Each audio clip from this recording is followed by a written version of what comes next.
में आप सभी का स्वागत है। आज से हम लोग कक्षा 10 के गणित का शुभारंभ कर रहे हैं, जिसमें आप लोगों को एकदम जीरो से लेकर के टॉप लेवल तक के पूरे कॉन्सेप्टों को बहुत ही आसान और सरल तरीके से सिखाया जाएगा, समझाया जाएगा। गणित को रटाया नहीं कि भाई गणित रट लो, गणित रटने की चीज नहीं है, गणित समझने की चीज है। मैं आप लोगों को इस तरीके से बताऊंगा, इस तरीके से समझाऊंगा आपके बड़े भाई की तरह, ताकि आप लोगों को जो गणित से डर लगता है ना, वो डर ही खत्म हो जाए। जो आप लोगों को शुरू से बचपन से ही गणित के लिए डर बैठा दिया गया दिलो दिमाग में ना, वो आपका डर मैं आप लोगों का धीरे धीरे निकाल दूंगा और गणित इतना आसान लगने लगेगा ना कि आप सोच भी नहीं सकते कि गणित इतना आसान भी है ना मेरे भाई। तो आप लोगों को घबराने की जरूरत नहीं है, क्योंकि आपका बड़ा भाई विजय जो आपको पूरे कॉन्सेप्टों के साथ एक एक चीज क्लियर करेंगे, वो भी जीरो से, यानी जीरो का मतलब एकदम बेसिक से। चाहे आपको कुछ आता हो या ना आता हो, आप कक्षा 9 पढ़े हो या ना पढ़े हो, कोई दिक्कत नहीं है, आपको घबराने की भी जरूरत नहीं है। ठीक है भाई, तो आज से हम लोग गणित का शुभ आरंभ कर रहे हैं। ठीक है ना भाई, यही से ही आपका गणित का शुरुआत होगा। कहां से? वो सारी चीज मैं आप सभी को बताऊंगा, है ना भाई। तो इस बैच को आप लोग ज्यादा से ज्यादातर शेयर कीजिए, ताकि जितने भी कमजोर अपने आप को समझने वाले हैं, जितने भी लड़के कि भाई गणित में हम कमजोर हैं, ठीक है ना, उन सबके पास शेयर कर दो, क्योंकि सारे बच्चों का एकदम क्या होगा, भला हो जाएगा भाई बढ़िया से। ठीक है ना भाई, चलिए शुरू करते हैं बिना देरी के। सबसे पहले भाई गणित हम कहां शुरुआत करेंगे भाई? देखो भाई, अपने चैप्टर का क्या नाम है? पहला अध्याय है वास्तविक संख्याएं। क्या भाई? वास्तविक संख्याएं। मैं यहां लिख भी देता हूं, वास्तविक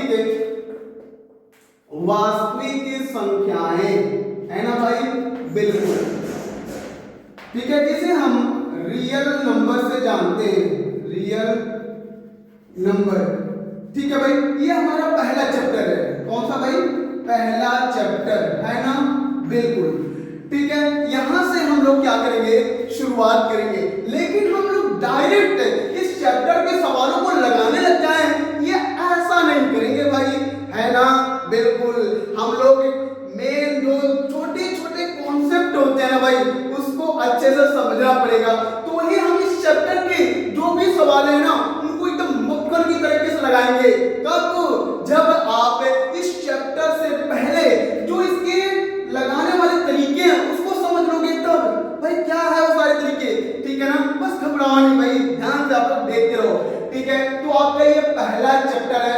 ठीक है, अब ये चैप्टर का नाम है वास्तविक संख्याएं। सीधी सी बात है, ये संख्याओं की बात कर रहा है, किसकी? वास्तविक की, है ना भाई।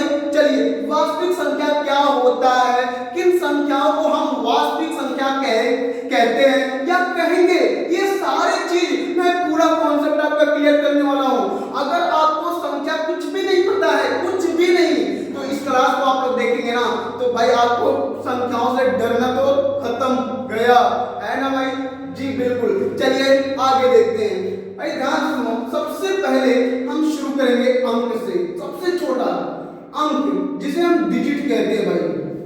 क्या कहते हैं? डिजिट। चलिए ठीक है, अगर मैं आपसे पूछूं अंक क्या होता है, ठीक है ना भाई, एक मिनट। हाँ भाई, मैंने क्या कहा? अगर मैं आपसे पूछूं कि डिजिट यानी अंक क्या होता भाई, किसे कहते हैं, तो बहुत सारे लोगों के पास जवाब नहीं होगा। लेकिन कोई बात नहीं है यार, मैं हूं ना, आपका बड़ा भाई है ना, ठीक है ना भाई, चलो डरने की बात नहीं है, मैं आपको समझाऊंगा, मैं आपको बताऊंगा, है ना। देखो भाई, डिजिट यानी अंक। भाई भाई क्या होते हैं? आप कहोगे कि सर भैया भाई क्या, जिनके द्वारा संख्याओं को लिखा जाता है उन्हीं को हम क्या कहते हैं? अंक कहते हैं। मैं एक बार लिख भी देता हूं भाई, जिनके द्वारा संख्याओं को लिखा जाता है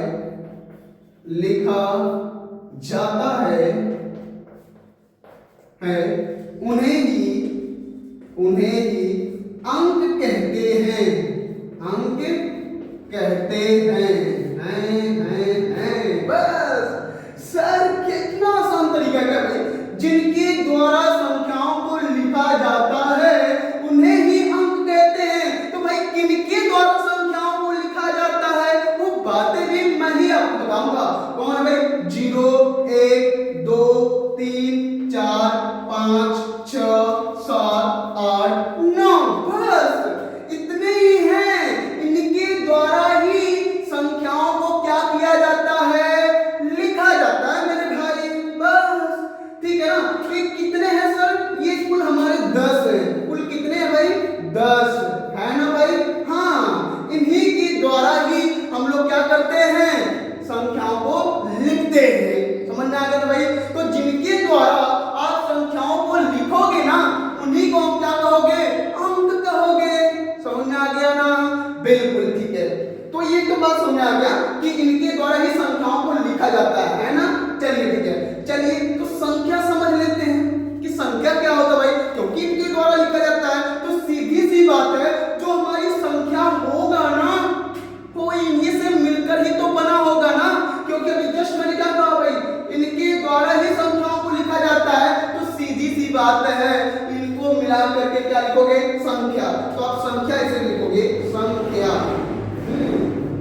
जिसे आप नंबर कहते हो। क्या कहते हो? नंबर। बिल्कुल। तो कहोगे कि 2 या 2 से अधिक है। 2 या 2 से अधिक है। 2 से अधिक है।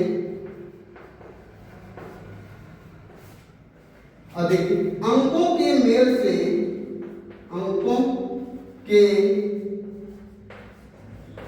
से संख्या बनती है। संख्या बनती है। बस क्या कहा भाई कि अगर आप 2 या 2 से ज्यादा अंकों को मिलाओगे ना तो क्या बनेगा? संख्या बनेगा भाई। क्या बनेगा? संख्या बनेगा मेरे भाई। समझ में आ गया कि नहीं? जैसे सर अगर हम एक में 0 को मिला दें तो हमने यहाँ कितने अंकों को मिलाया? 2। तो क्या बन गया? एक संख्या बन गया है ना। आप 3 को मिला लो 145 लिख लो तो आपने यहाँ 3 अंकों को मिलाया। यहाँ 10 45 ऐसे देख लो। यहाँ हमने कितने अंकों को मिलाया? तो भाई 5 अंकों को मिलाया है। यहाँ पर भाषा क्या बोला भाई कि 2 अंक हो या उससे ज्यादा अंक हो अगर उनको मिलाओगे तो क्या बनेगा? संख्या बनेगा। है ना मेरे भाई? बिल्कुल। तो आप अंक समझ गए कि अंक क्या होता है, अंक से संख्या कैसे बनता है। ये चीज तो आप लोग सीख लिए। लेकिन अगर मैं आपसे पूछूं क्या पूछूं भाई कि अगर ये जो संख्या आपने बनाया है इसका उपयोग कहाँ किया जाता है? आखिर हमने बनाया है तो कहीं ना कहीं इसका उपयोग करेंगे कि नहीं करेंगे मेरे भाई? बाबू लाला बता दो। तो कहोगे जी भैया बिल्कुल बिल्कुल हम लोग करेंगे भाई। क्यों नहीं करेंगे? बनाया तो करेंगे ना। हाँ बिल्कुल। तो आप कहोगे कि नोट। क्या कहोगे भाई? कहोगे संख्या का उपयोग गणना करने के लिए किया जाता है। जब हम किसी चीज को गिनना होता है ना, गिनना, तो हम लोग किसके द्वारा गिनते हैं? संख्याओं के द्वारा ही तो गिनते हैं ना। है कि नहीं भाई? जैसे मैंने 1 2 3 4 5 6 7 8 9 10 11 12 13 14 15 16 17 dot dot dot dot dot. है ना भाई? तो जितने भी सारी चीजों को हमें गिनना होता है ना, उन्हीं को हम क्या कहेंगे भाई? संख्या कहेंगे। भाई ये पूरा नोट्स मैं जैसे यहाँ पर बता रहा हूँ आपको ऐसे ही नोट्स वगैरह पूरा बनाना है। सेम चीज जो परिभाषा मैं लिख रहा हूँ ऐसे आपको लिखना भाई। घबराने की जरूरत नहीं है। मैं आपको शुरू से लेकर के पूरे टॉप लेवल तक आपको मैथ खिलौना ना बना दिया तो मेरा नाम भी नहीं है ना भाई। बिल्कुल इतना आसान लगेगा भाई। तो जो चीज बता रहा हूँ जैसे मैं बता रहा हूँ वैसे ही आपको नोट्स भी बनाने हैं। है ना? तो आप लोगों को घबराने की जरूरत नहीं है। और मैं आपको एक इंपॉर्टेंट चीज बता दूं कि इसी चैनल पर आपको कक्षा 9, कक्षा 10, कक्षा 11 और कक्षा 12 के मैथ और साइंस और फिजिक्स ये सारे क्लास आपको इसी चैनल पर मिलेगा। तो अगर आप चाहते हो कि हर एक क्लास का भाई आपके पास नोटिफिकेशन पहुंचे, तो वीडियो अगर अच्छा लगे, आपको समझ में आए कि हाँ भाई ये चैनल हमारे काम का है, तो ही सब्सक्राइब आप लोग कीजिए। मैं ऐसे नहीं कहूँगा भाई मेरे चैनल को सब्सक्राइब कर दो ना, अगर आपको लगता है कि ये चैनल काम का भाई लगेगा भी तो ना लेना, क्योंकि मैं आपको इतना बेहतरीन कंटेंट दूंगा ना, भले आपको यहाँ डिजिटल बोर्ड वाला फीलिंग ना रहे कि भाई डिजिटल बोर्ड नहीं है तो ये क्या ही पढ़ाएंगे, ऐसा कुछ भी नहीं है बाबू। बस मेरे कंटेंट पर आप ध्यान दीजिए, बोर्ड पर ध्यान मत दीजिए, ठीक है ना भाई। आपको लगेगा कि आप बेहतर से बेहतर चीज सीख रहे हो। और मैं आपको बताऊं कि अगर आपने रेगुलर क्लास को अच्छे से ज्वाइन किया है, क्लासों को पढ़ा है, तो आपको मैथ बहुत आसान लगेगा। मैं बार बार यही कह रहा हूँ, है ना भाई। तो आज जैसे कि पहला क्लास है, इस नाते मेरा काम ही है आप सबको पूरी जानकारी देना, है ना भाई। तो आप लोग बस ध्यान से देखते रहिए, मैं सारी चीज आपको बेसिक से बेसिक चीजें जितना भी होगा मैं बताऊंगा। भाई मेरे पढ़ाने का एक तरीका होता है, तरीका क्या कि हम जिस भी चैप्टर को पढ़ाने जाते हैं उस चैप्टर के बारे में मैं आपको पहले ही बताऊंगा कि भाई आप जिस चैप्टर को पढ़ने जा रहे हो इसमें इतनी प्रश्नावलियां हैं और हर एक प्रश्नावलियों में इस टाइप के सवाल हैं, और इन सभी सवालों को आप लोग ऐसे ऐसे हल करोगे ताकि आप लोग को समझ में आ जाए ना कि भाई आप जिस चीज को पढ़ने जा रहे हो वो सारी चीजों क्या है क्या नहीं है, कैसे सवाल आएंगे, किस तरीके से नहीं आएंगे, समझ आ गया। जैसे अगर आपको कहीं नई जगह जाना हो और उसके बारे में आपको पहले पता हो जाए तो आप डरोगे क्या? नहीं डरोगे। लेकिन ना पता रहे तो डरोगे कि नहीं डरोगे? डरोगे। तो मेरा काम है डर निकालना, है ना भाई। चलिए ठीक है, यहाँ पर लिखोगे संख्याओं का उपयोग, संख्याओं का उपयोग, का उपयोग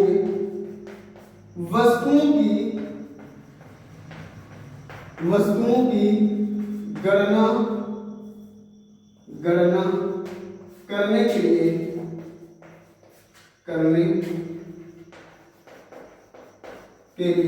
किया जाता है,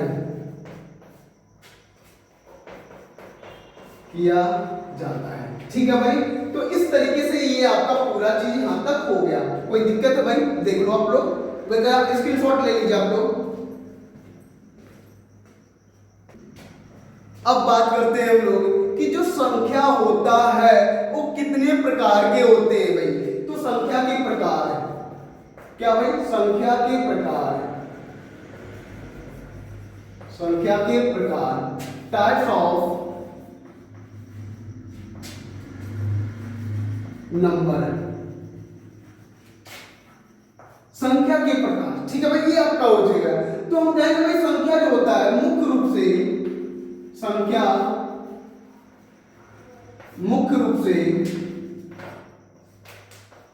दो प्रकार के होते हैं, है ना भाई। बस आपको कंफ्यूज नहीं होना भाई कि सारी संख्या तो बहुत सारे प्रकार के होते हैं, आप तो ये प्रकार के कैसे बता रहे हो? कोई बात नहीं, घबरा नहीं, पूरा कॉन्सेप्ट मैं आपको सिखाऊंगा, है ना भाई। संख्या मुख्य रूप से दो प्रकार के होते हैं, ठीक है ना भाई, जो कि निम्नलिखित है, भाई, निम्नलिखित है ना भाई। कौन कौन सा? पहला वास्तविक संख्याएं, जो आपका चैप्टर का नाम ही है, वास्तविक संख्याएं, है ना भाई।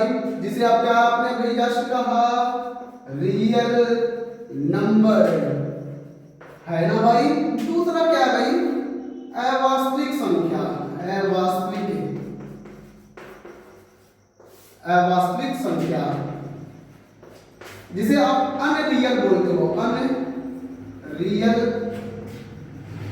नंबर बोलोगे, है ना। या इसी को हम लोग काल्पनिक संख्या भी कहते हैं, काल्पनिक संख्या।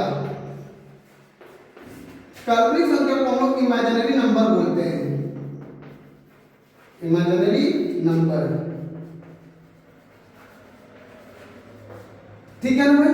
तो इस तरीके से आपको क्या पता चला कि जो हमारी संख्या होते हैं ना, ये दो प्रकार के होते हैं भाई। कौन कौन सा? वास्तविक संख्या या अवास्तविक संख्या, जिसे हम काल्पनिक संख्या भी कहते हैं, है ना भाई। तो इसके अगले वाले क्लास में हम लोग इसी की बात करेंगे कि वास्तविक संख्या किसे कहते हैं। मैं 4 तरीके से बताऊंगा आप लोगों को, एकदम पूरा कॉन्सेप्ट आप एक परिभाषा जानते हैं दोस्त, मैं आपको फील कराऊंगा कि भाई किस संख्या को वास्तविक संख्या कहते हो, क्यों कहते हैं, ये पूरा कॉन्सेप्ट मैं आपको बताऊंगा। काल्पनिक संख्या जो आप रटते आ रहे हो, फिर भी समझ में नहीं आ रहा, वो चीज मैं आपको फील कराऊंगा कि भाई इसी संख्या को काल्पनिक संख्या कहते हैं, क्यों कहते हैं, कैसे। जो चीजें मैं बताऊंगा आपके दिल दिमाग में ऐसा इस तरीके बैठेगा ना कि आप भूल भी नहीं पाओगे चाह करके भी, है ना भाई। तो अगर आप चाहते हो, अगर आप लोगों को क्लास अच्छा लगा हो, ठीक ना, तो आप लोग चैनल को सब्सक्राइब, लाइक, शेयर जरूर कीजिएगा और अपने बड़े भाई विजय को प्यार जरूर दीजिएगा, है ना भाई।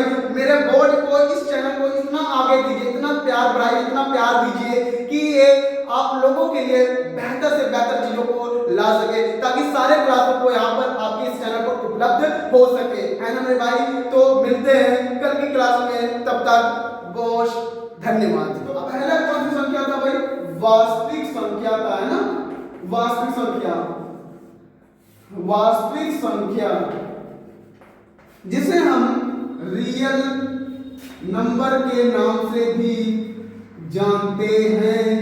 दूसरा क्या है भाई, दूसरा हमारा था काल्पनिक संख्या, काल्पनिक संख्या, ठीक है ना। काल्पनिक संख्या को हम लोग इमेजिनरी नंबर से लिखते हैं, इमेजिनरी नंबर,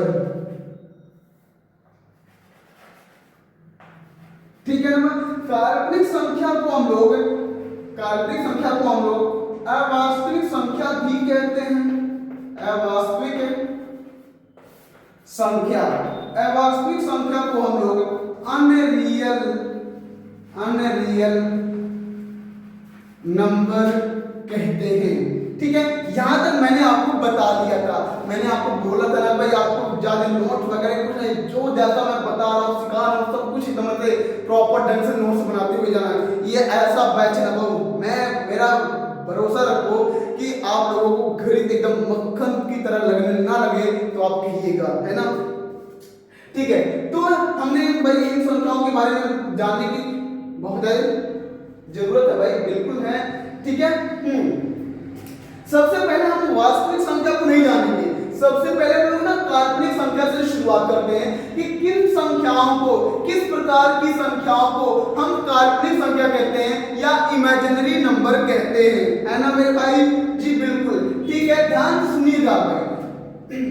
जिन संख्याओं का वर्ग करने पे सदैव ऋणात्मक संख्या प्राप्त होता है, उन्हीं संख्याओं को हम क्या कहेंगे, अवास्तविक संख्या कहेंगे। इसका अगर मैं डिफिनीशन लिखूं तो मैंने क्या कहा कि जिन संख्याओं का, जिन संख्याओं का वर्ग करने पर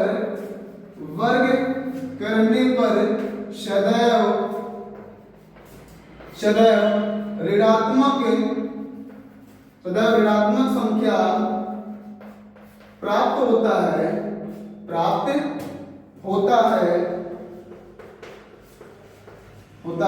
काल्पनिक संख्या कहलाता है, काल्पनिक संख्या कहलाता है। ये क्या बोला भाई, कह रहा भाई कि हम उन संख्याओं को काल्पनिक संख्या कहेंगे जिनका वर्ग करने पे क्या हो, ऋणात्मक संख्या मिले। समझ में आया कि नहीं आया भाई। तो भाई कौन सी संख्या है जिनका वर्ग करने पे आपको ऋणात्मक संख्या मिलेगा और उसी संख्या को ही आप क्या कहोगे, काल्पनिक संख्या कहोगे। चलिए हम लोग उस संख्या के बारे में जाने कि भाई वो कौन सी संख्या है। तो भाई वो संख्या है करड़ी में -1, करड़ी में -1, समझा दिया, करड़ी में -1, करड़ी में -2,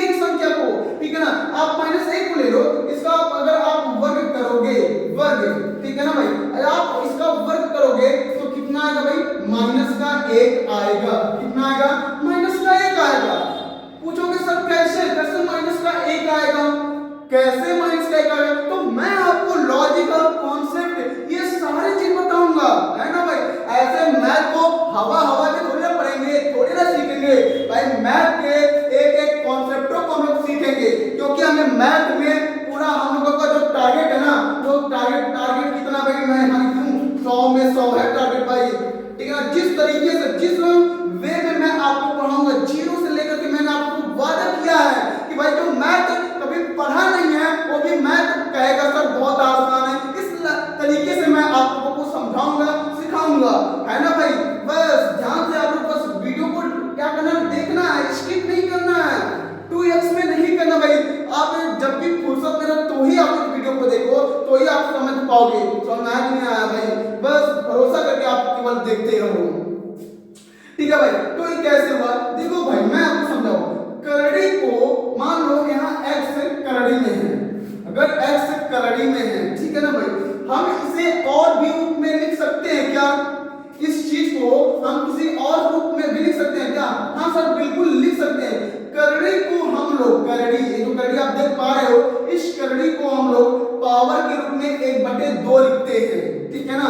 अगर हम उस करड़ी की बात करें तो उस करड़ी को हम घात के रूप में भी लिख सकते हैं, ठीक है ना, 1/2 घात के रूप में लिख सकते हैं, लेकिन कितने में, 1/2 के रूप में।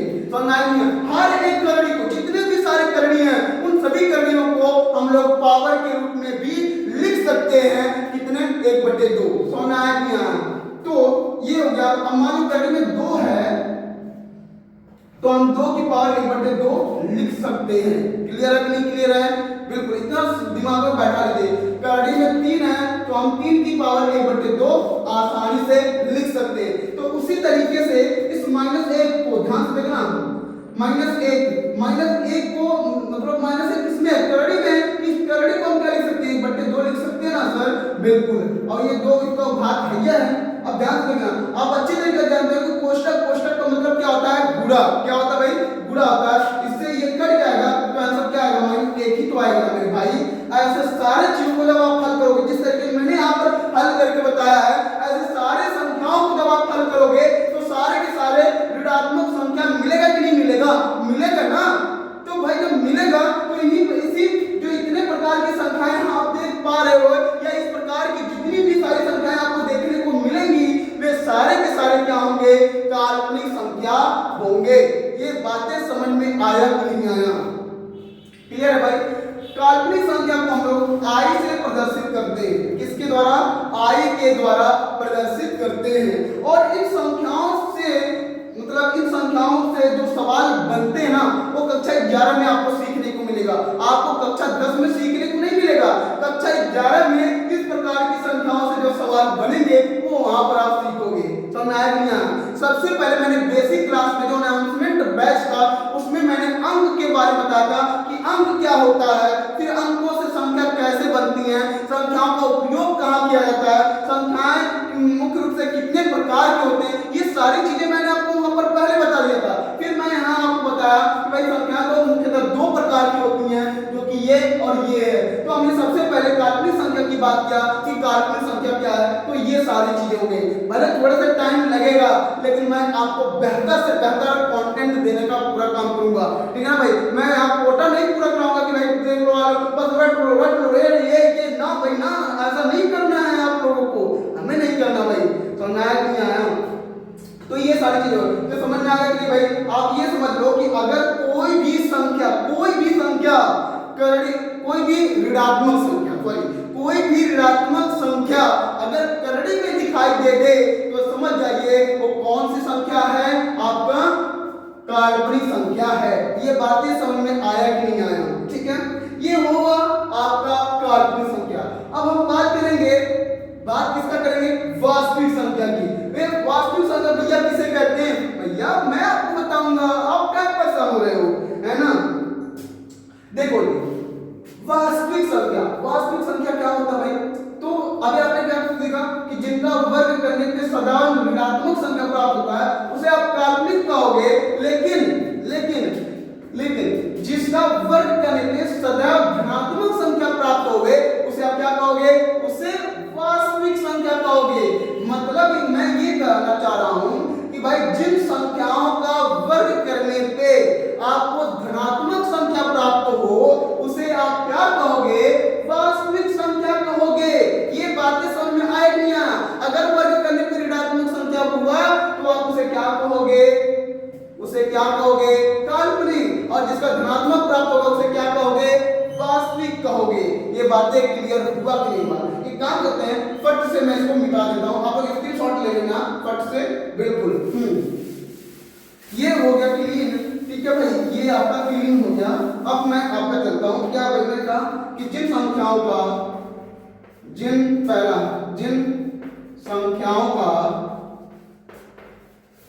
वर्ग करने पर, जिन संख्याओं का वर्ग करने पर सदैव धनात्मक संख्या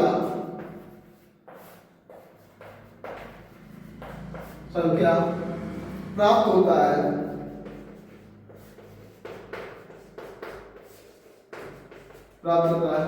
उन सभी संख्याओं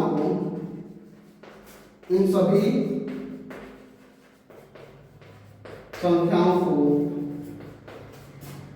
वास्तविक संख्या कहते हैं। वास्तविक संख्या कहते हैं। समझ नहीं आ गई? तो जितनी भी सारी संख्याएं होती हैं, जितनी भी सारी संख्याएं हैं, अगर हम उनका वर्ग करें और वर्ग करने पे धनात्मक संख्या पॉजिटिव नंबर मिले, उसे आप क्या कहोगे? वास्तविक संख्या कहोगे। ठीक है भाई, मैंने आपको वहां बताया था कि भाई हम वास्तविक संख्या के 4 परिभाषाएं जानेंगे, 4 तरीके से जानेंगे। तो पहला तरीका ये हो गया, दूसरा तरीका, पहला तरीका मैं आपको बताऊंगा, घबराओ नहीं। तो कहेंगे परिमेय और अपरिमेय, परिमेय और अपरिमेय संख्याओं से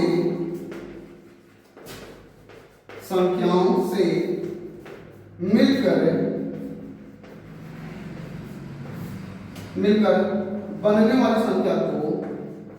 बनने वाली संख्याओं को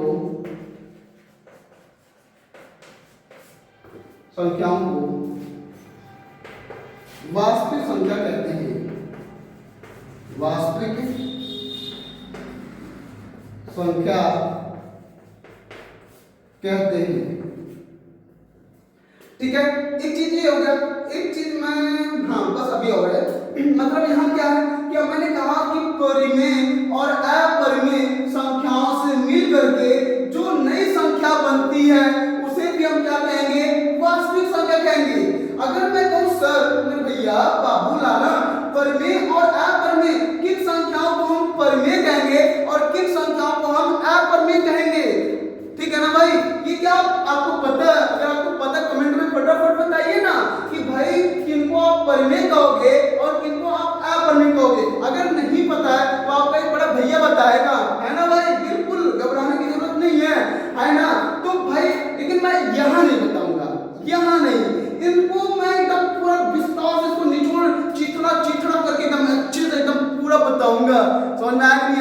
जब अगर आपको पूरा इसका एकदम खजाना ही जानना है, पूरा एकदम विस्तार से ही जानना है, तो थोड़ा सा वेट तो करना पड़ेगा मेरे लाल, है ना भाई?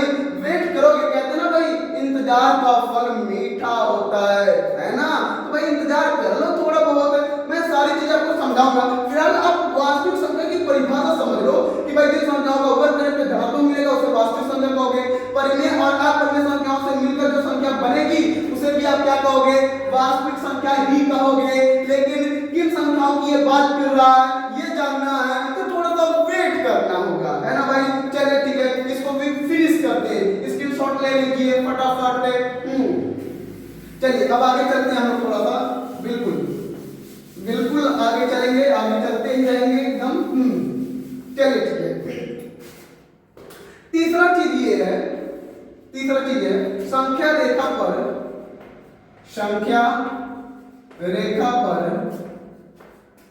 लिखी जाने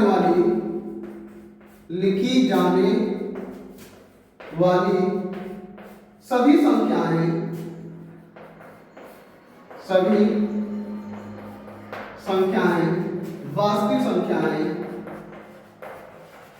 वास्तविक संख्याएं कहलाती हैं। बस थोड़ा सा वेट, चौथा मैं दूं। काल्पनिक, काल्पनिक, अरे फोन मत चलाना भाई, यहाँ पर ध्यान से देखते रहना, मत सोचना कि नहीं बोल रहा है तो ये नहीं है। काल्पनिक संख्या को छोड़कर, काल्पनिक संख्याओं को लिख लो, संख्याओं को छोड़कर सभी संख्याओं से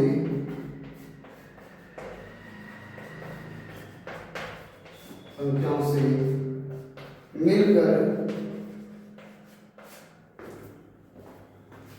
बनने वाली संख्या को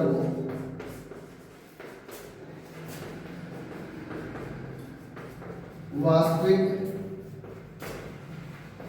संख्या कहते हैं। एक और चीज मैं लिखूं यहाँ पर नोट में, वास्तविक संख्या को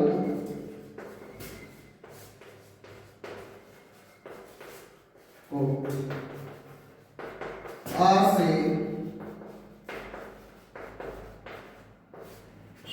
प्रदर्शित करते हैं। ये चार परिभाषा कंप्लीट हो गया। एक मिनट जस्ट वेट।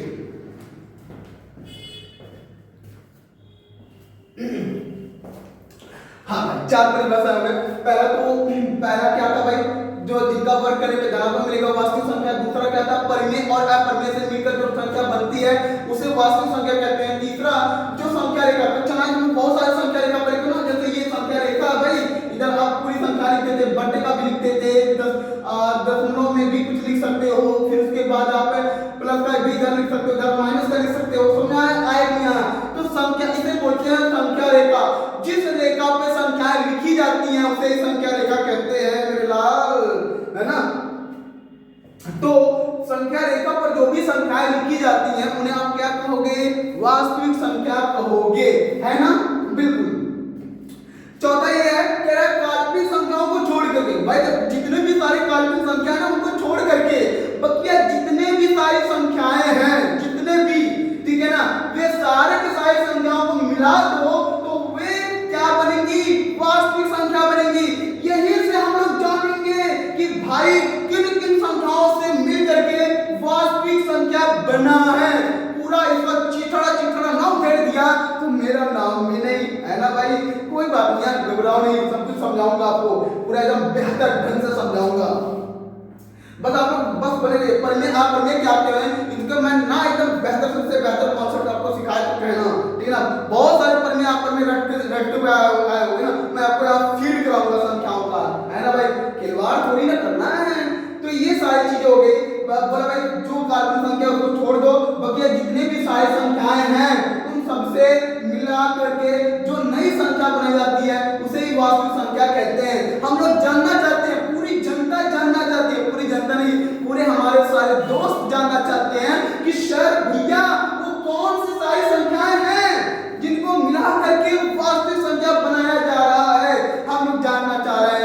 बहुत वेरी गुड यार, मैं भी सोचता हूँ यार तुम लोग जानो, ये सारी चीजें जानो, आप सबके जानने के लिए जो बना है ना, बिल्कुल। तो चलिए इसका फटाफट स्क्रीनशॉट ले लो और हम लोग शुरू करते हैं कि भाई वो कौन सी संख्या है जिनसे मिल करके हमारा वास्तविक संख्या बना है। फटाफट स्क्रीनशॉट ले लो भाई, बिल्कुल ले लिया, मिटा दूं, चलिए जी, फटाफट चलिए, फटाफट मिट जा।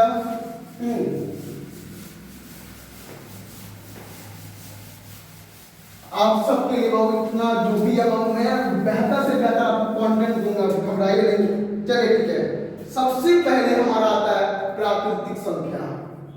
सबसे पहले आता है जो लास्ट परिभाषा था ना कि काल्पनिक को छोड़ दो, बकिया जितने भी सारी संख्याएं हैं उन सभी संख्याओं को मिलाओगे तो क्या बनेगा, वास्तविक संख्या बनेगा।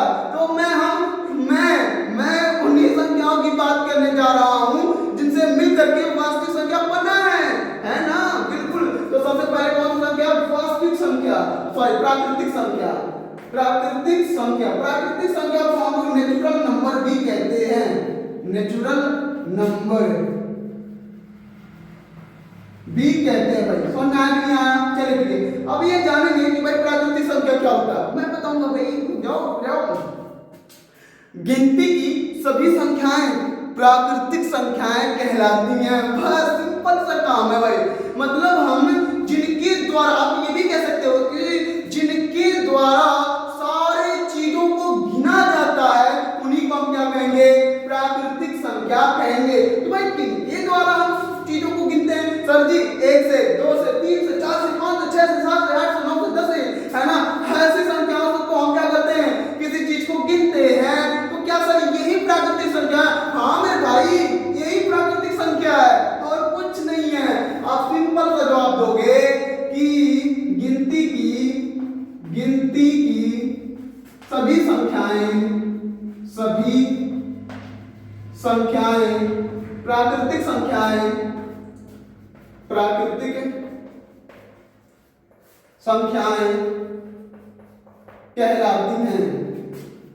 कहलाती हैं। ठीक है। और अथवा परिभाषा में जिन संख्याओं के द्वारा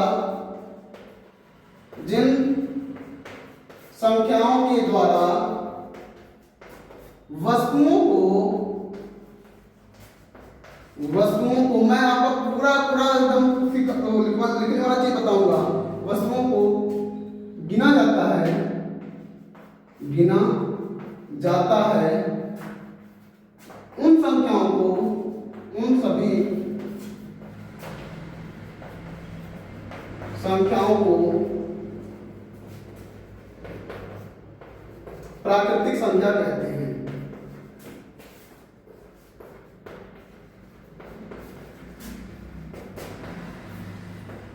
समझ आया भाई? तो कहां शुरू किया जाता भाई? जैसे 1 2 3 4 डॉट डॉट डॉट इनफाइनाइट। समझ आया कि नहीं आया? बिल्कुल, यही वो हमारी संख्याएं हैं जिनके द्वारा हम लोग क्या करते हैं भाई, गिनने का काम करते हैं। नोट पॉइंट जैसा मैं लिख रहा हूं ना, तो वैसे ही आपको लिखना है। नोट में लिखना। पहला नोट में क्या लिखोगे? प्राकृतिक संख्या को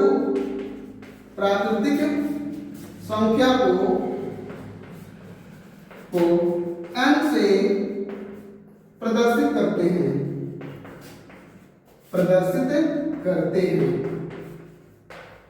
तो n नेचुरल हो गया भाई। दूसरा चीज है सबसे छोटी प्राकृतिक संख्या।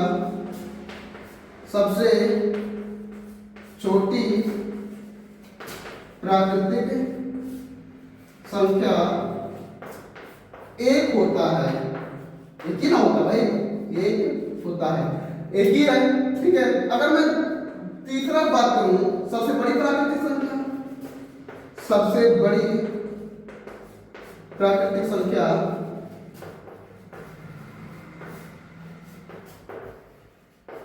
अपरिभाषित होता है। अपरिभाषित मतलब बता ही नहीं सकते हैं। क्यों भाई? क्योंकि इनफाइनाइट है। इनफाइनाइट मतलब अनंत है ना, और अनंत में कौन सी संख्या है ये क्या आपको पता है? नहीं ना। तो हम उसी चीज को कहेंगे कि भाई जो प्राकृतिक की जो सबसे बड़ी संख्या होती है ना, वह अपरिभाषित है, मतलब हम नहीं बता सकते हैं कि कौन सी है। ठीक है ना भाई? तो इस तरीके से ये प्राकृतिक संख्या है। क्या आप बताओ, कमेंट में मुझे बताना, क्या आप ऐसी सारी चीजें एकदम अच्छे से जान रहे थे? ठीक है ना, ये पूरा कॉन्सेप्ट के साथ, है ना। देख लो भाई, मैं एक चीज आपको सब कुछ एकदम मक्खन करवा दूंगा, बस आप लोग ध्यान से देखते रहो। तो आप लोग समझ में आ गया है तो आप लोग फटाफट इसका स्क्रीनशॉट ले लीजिए, ताकि हम लोग अगली संख्याओं की ओर चलते हैं, है ना भाई? बिल्कुल।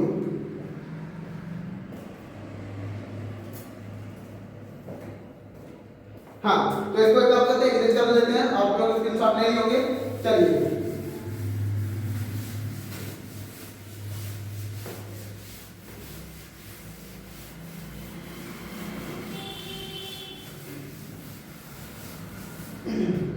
अब अगला हमारा आता है पूर्ण संख्या। पूर्ण संख्या जिसे हम होल नंबर भी कहते हैं। ठीक है ना भाई? बस इसमें ज्यादा कुछ बड़ी बात नहीं है, बस यही है। आप इतना कहिएगा, क्या कहिएगा? गिनती की संख्या अगर 0 से शुरू हो जाए, कहां से? 0 से शुरू हो जाए, तो इसे ही ही आप क्या कहोगे, पूर्ण संख्या कहोगे, बस इतनी सी बात है। तो क्या लिखोगे, गिनती की संख्या, गिनती की संख्या यदि शून्य से शुरू हो, यदि शून्य से शुरू हो तो उसे पूर्ण संख्या कहते हैं, पूर्ण संख्या कहते हैं। ठीक है ना भाई, बिल्कुल। जैसे में 0 1 2 3 4 डॉट डॉट डॉट, है ना भाई, इनफाइनाइट कर लो बस। अब नोट पॉइंट चलेगा भाई, नोट क्या चलेगा भाई, लिखेंगे पूर्ण संख्या को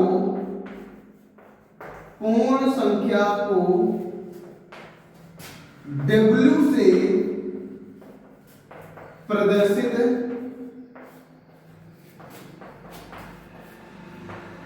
करते हैं। ठीक है, पहला चीज हो गया। दूसरा हो गया सबसे छोटी पूर्ण संख्या, सबसे छोटी पूर्ण संख्या शून्य होता है।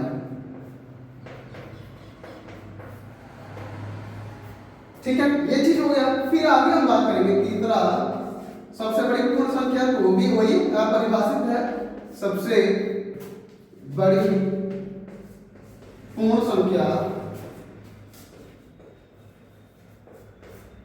अपरिभाषित है, अपरिभाषित है, मतलब बता नहीं सकते हैं कौन सा है। ठीक है भाई, तो ये आपका इस तरीके से पूर्ण संख्या हो गया, है ना भाई। कोई डाउट हो तो आप लोग कमेंट में जरूर बताइएगा, स्क्रीनशॉट ले लीजिए फटाफट।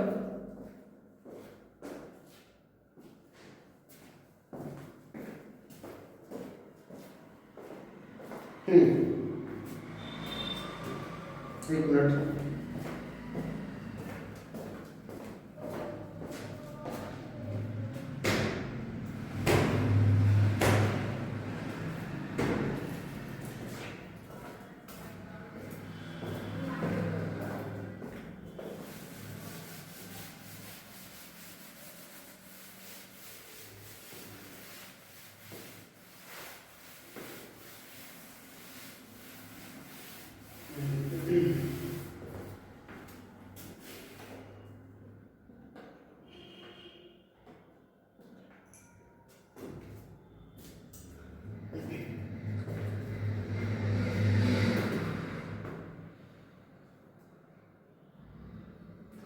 अगला आता है आपका पूर्णांक संख्या। कौन आता है, पूर्णांक। तीसरा नंबर पे क्या है, पूर्णांक संख्या,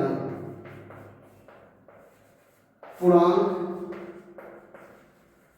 संख्या, जिसे हम इंटीजर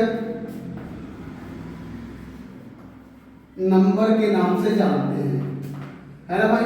ठीक है, तो इस संख्या को हम लोग अगले नेक्स्ट क्लास में सीखेंगे, है ना। अगर आप लोगों को यहाँ तक वीडियो पसंद आया हो तो लाइक सब्सक्राइब कमेंट जरूर कीजिएगा और वीडियो को बहुत सारा प्यार दीजिएगा, है ना भाई। अब जो भी ये संख्या है, पूर्णांक संख्या, हम लोग अगले वाले क्लास में सीखेंगे, है ना, क्योंकि कुछ टेक्निकल इशू आ रहा है जिसके कारण से क्लास नहीं मिल रहा है। ठीक है ना, तो इसके लिए हम क्षमा चाहते हैं, बाकी जो भी है हम लोग कल की क्लास में ये सीखेंगे। आज इतना ही, धन्यवाद।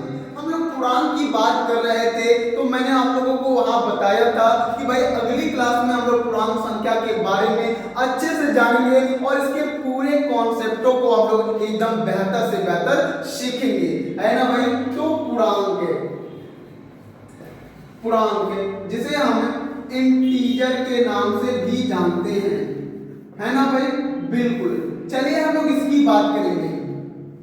ठीक है, हाँ, पूर्णांक किसे कहते हैं। सबसे पहले हम ये इस बात को जानेंगे कि भाई किन संख्याओं को हम पूर्णांक कहते हैं।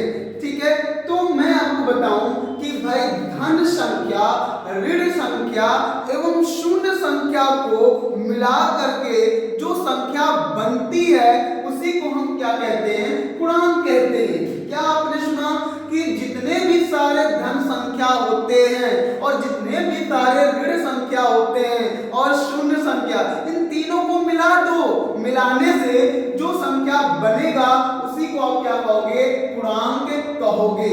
जैसे for example 0 1 2 3 4 dot dot dot infinite है ना भाई। इधर भी -1 -2 -3 -4 डॉट डॉट डॉट इनफाइनाइट। समझ में आया कि नहीं आया?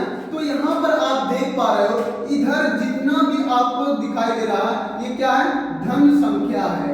क्या है भाई, धन संख्या है। और इधर आपको जो दिखाई दे रहा है ये क्या है, ऋण संख्या है। ये बातें समझ में आया कि नहीं आया? इन तीनों को, ये आपका क्या है, ये आपका शून्य संख्या है, शून्य संख्या है ना, बिल्कुल। इन तीनों संख्याओं को ऐसे मिला करके लिखेंगे तो ये क्या कहलाएगा, आपका पूर्णांक संख्या कहलाएगा। ठीक है भाई।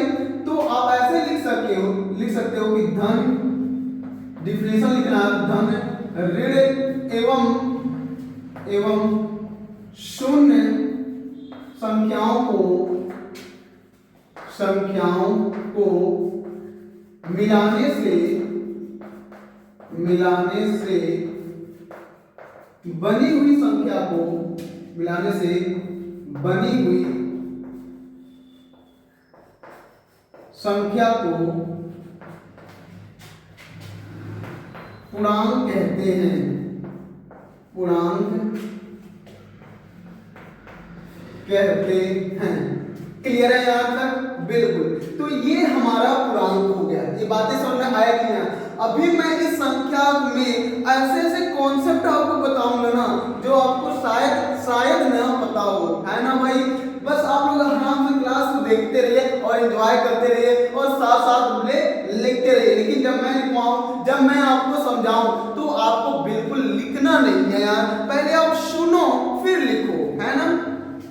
ठीक है, चलिए क्या भाई देखना, सबसे पहले हमें पूर्णांक क्या होता है ये तो हमने जान लिया। ठीक है, अब बात करेंगे पूर्णांक को जेड से प्रदर्शित करते हैं। पूर्णांक को कैपिटल जेड से प्रदर्शित करते हैं। ठीक है भाई, प्रदर्शित करते हैं। ठीक है, बात यह है कि जेड से क्यों प्रदर्शित करते हैं? जेड से भाई हमारा पूर्णांक का जो अंग्रेजी है वह इंटीजर है, आई से शुरुआत हो रहा है तो हमें पूर्णांक को आई से ही प्रदर्शित करना चाहिए ना। लेकिन हम यहाँ आई से प्रदर्शित ना करके हम जेड से क्यों प्रदर्शित कर रहे हैं? तो इसके पीछे का एक कारण है, क्योंकि हम लोग जो काल्पनिक संख्या है, इमेजिनरी नंबर, हम लोग काल्पनिक संख्या को आई से प्रदर्शित कर चुके हैं बहुत पहले। गणितज्ञों ने बहुत पहले इसे प्रदर्शित कर दिया था। समझ में आया कि नहीं आया? आया ना भाई। हम आपको शुरुआत में भी बताए थे कि जो काल्पनिक संख्या होता है, ठीक है ना, उसे आई से प्रदर्शित करते हैं।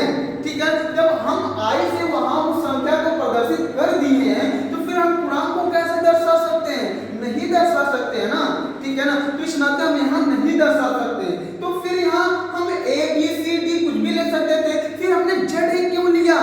अगर आई से हम नहीं दर्शा सकते थे, किसी दूसरे अक्षरों से दर्शा सकते थे, तो भाई इसके अलावा जेड के अलावा हम कुछ भी ले सकते थे, लेकिन हमने जेड क्यों लिया? बात ये आई। तो मैं इसका कारण बताऊंगा आपको कि भाई पूर्णांक संख्या को खोजने वाला कौन था? जहलीन। पूर्णांक संख्या को खोजने वाला कौन था? जहलीन। समझ में आया कि नहीं? जहलीन। ठीक है ना भाई। जहलीन जो था ठीक है, वही क्या किया था भाई, संख्या को खोज किया था। तो भाई जहलीन में जेड से जो प्रदर्शित हो रहा है, जेड ही, ठीक है, ये जो जेड आपको दिखाई दे रहा है, इसी जेड से क्या किया गया है? पूर्णांक को प्रदर्शित किया गया है, दर्शाया गया है। समझ में आया कि नहीं आया? इतना क्लियर हुआ? इस नाते ही हम पूर्णांक को जेड से प्रदर्शित करते हैं, ना कि आई से। ठीक है भाई, ये आपका मेन कॉन्सेप्ट हो गया। अब आगे मैं आपको बताऊं कि जो पूर्णांक होते हैं वो दो प्रकार के होते हैं। अगर हम पूर्णांकों के प्रकार की बात करें तो पूर्णांक दो प्रकार के होते हैं। ठीक है ना भाई, कौन कौन से भाई? भाई पूर्णांक के प्रकार यहाँ लिखेंगे, अगर हम लिखें तो पूर्णांक के प्रकार, पूर्णांक के प्रकार। भाई मैं जैसा लिखा हूं एकदम सेम आपको ऐसे लिखना। पूर्णांक के प्रकार, types of integer, types of integer, ठीक है ना भाई। हाँ, तो पूर्णांक हमारा मुख्यतः दो प्रकार के होते हैं। पूर्णांक मुख्यतः दो प्रकार के होते हैं, दो प्रकार के होते हैं। कौन कौन सा भाई? जो कि निम्नलिखित है, ऐसे ही लिखेंगे आप लोग, निम्नलिखित है। कौन कौन सा भाई? पहला होता है धन पूर्णांक। क्या होता है भाई? धन पूर्णांक होता है। दूसरा ऋण पूर्णांक होता है,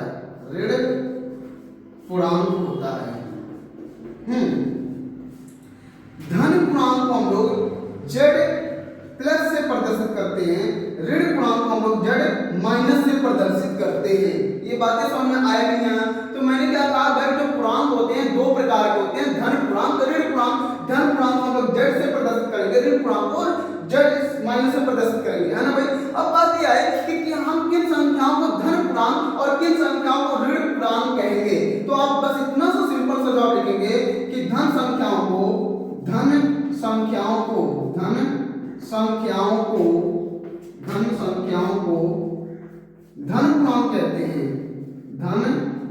पूर्णांक कहते हैं, और ऋण संख्याओं को ऋण पूर्णांक कहते हैं। बस ऋण संख्याओं को ऋण संख्याओं को ऋण संख्याओं को ऋण पूर्णांक कहते हैं। अगर आप लोग ये जाने होंगे कि शून्य भी एक पूर्णांक है, तो नहीं भाई, शून्य एक संख्या है ना भाई। शून्य में ना तो प्लस होता है ना ही माइनस होता है, ये आप अच्छी तरीके से जान रहे होंगे। तो इस तरीके से ये आपका पूर्णांक संख्या कंप्लीट होता है यहाँ पर, है ना भाई। तो देख लो, यहाँ तक किसी को आपको कोई डाउट हो, दिक्कत हो, तो आप लोग पूछ सकते हैं कि सर यहाँ पर डाउट है। सर नहीं यार भैया, आपका प्यारा सा, ठीक है भैया, ठीक है। तो ये चीज है, तो आप लोग कुछ भी पूछ सकते हो, यहाँ तक कोई दिक्कत हो। अगर नहीं दिक्कत है तो आप लोग एक काम करो, इसका एक स्क्रीनशॉट ले लो ताकि हम लोग आगे चले, ठीक है। इसके अभी मेन एक कॉन्सेप्ट रह गया, उसको हम समझाएंगे, आपको सिखाएंगे, है ना भाई। चलिए ठीक है, तो मैं इसको इरेज कर रहा हूँ, आप लोग स्क्रीनशॉट ले लीजिए फट से, ठीक है। चलिए जी, अब हम लोग चलेंगे इसके मेन कॉन्सेप्ट को, इसका मेन कॉन्सेप्ट क्या है ना। तो क्या मेन कॉन्सेप्ट है, बस आप लोग ध्यान से देखते रहिएगा। चलिए जी, फटाफट मिटा दो इसको।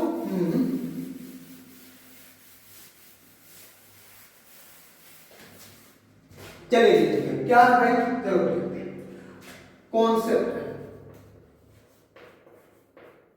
क्या है?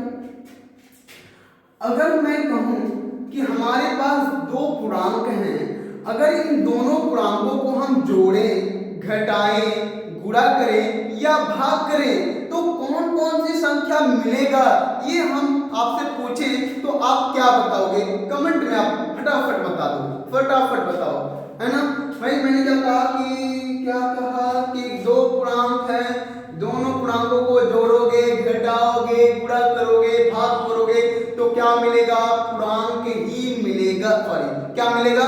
बता दिया यार, पूर्णांक मिलेगा। लेकिन एक केस है, ध्यान रखना, क्या भाई, किन्हीं दो पूर्णांकों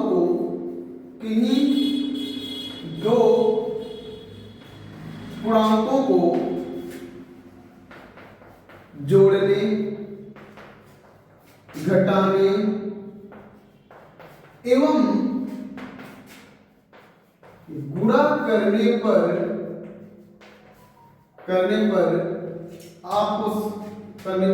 सदैव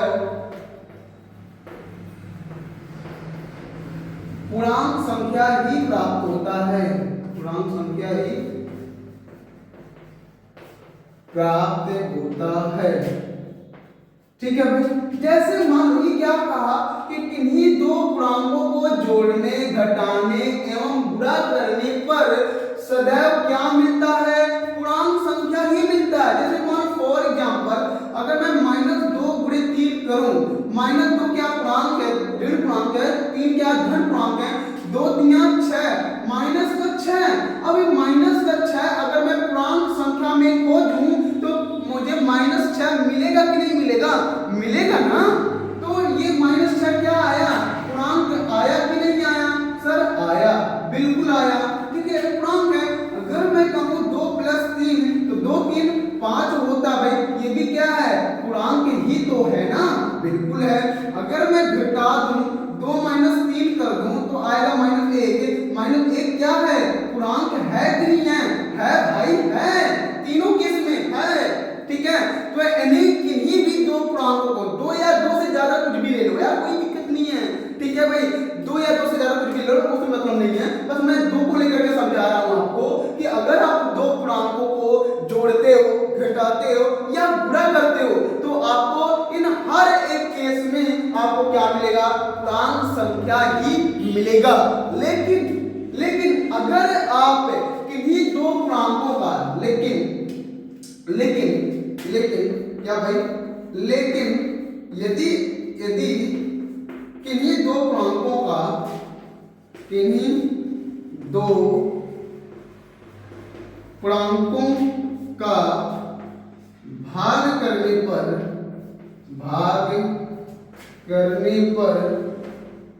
सदैव आपको क्या मिलेगा, परिमेय संख्या ही मिलेगा।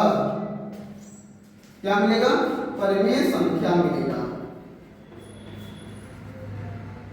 परिमेय संख्या मिलेगा। ये क्या बात है, जहां हर का मान शून्य नहीं लेना है, शून्य नहीं लेना है।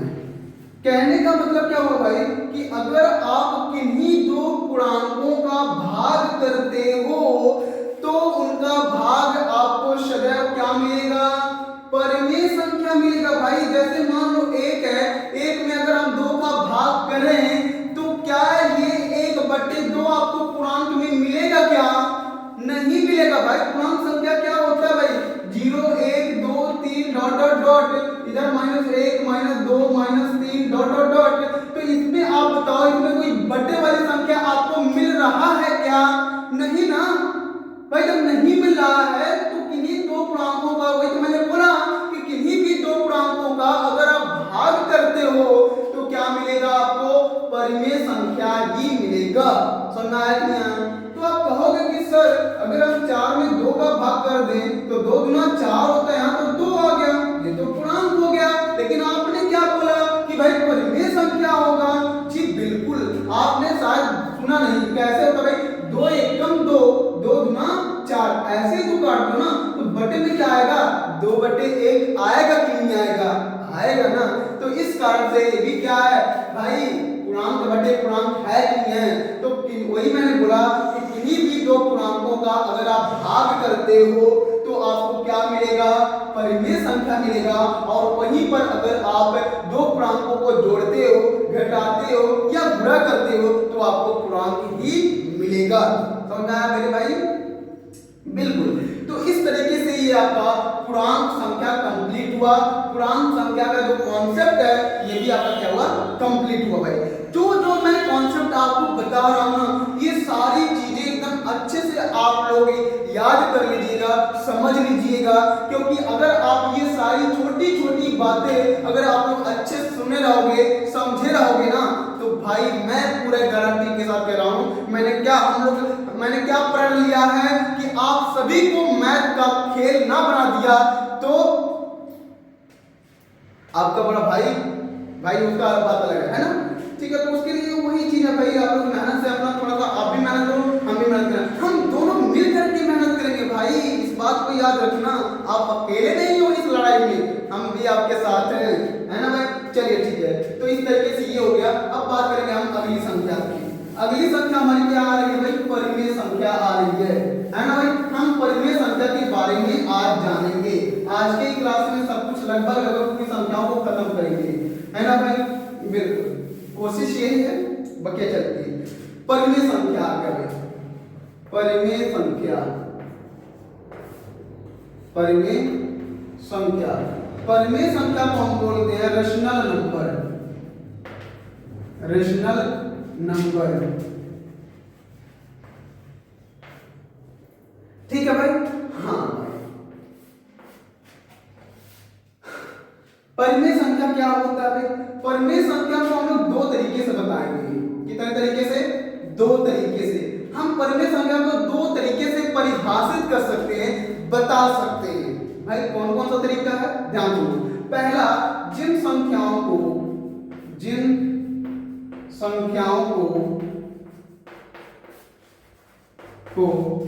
P बटे Q के रूप में लिख सकते हैं,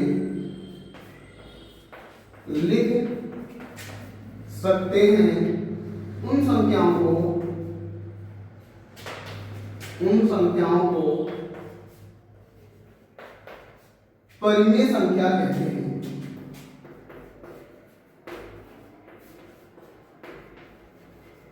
परिमेय संख्या कहते हैं जहां Q का मान 0 नहीं होना चाहिए। ठीक है भाई? ये चीज हो गया, जो कि ये बात मैंने आपको पहले इसके जस्ट पहले मैंने बता दिया कि जहां और यहाँ P और Q क्या है, तो P और Q पूर्णांक हैं। क्या है भाई? पूर्णांक है। ठीक है भाई? बिल्कुल।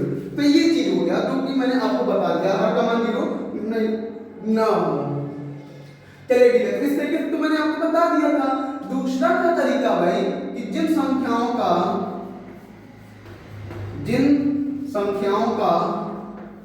वर्गमूल निकल जाता है,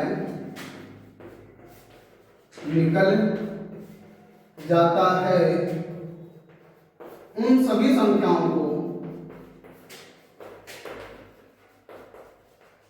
संख्याओं को परिमेय संख्या कहते हैं। क्या कहते हैं? ठीक है भाई? उन सभी संख्याओं को क्या कहते हैं? परिमेय संख्या कहते हैं। ये बात समझाई, जैसे करड़ी में 0, करड़ी में 1, करड़ी में 4, करड़ी में 9, करड़ी में 16, करड़ी में 25, ये वे संख्याएं हैं जिनका वर्गमूल क्या होता है? निकल जाता है। तो जिनका वर्गमूल निकल जाता है, ठीक है, उन सभी संख्याओं को हम क्या कहेंगे? परिमेय संख्या कहेंगे। ये बातें क्लियर हुआ कि नहीं हुआ? हुआ ना भाई? ठीक है भाई। तो जस्ट इसका अगर हम अपरिमेय की बात करें तो अपरिमेय भी होता है भाई।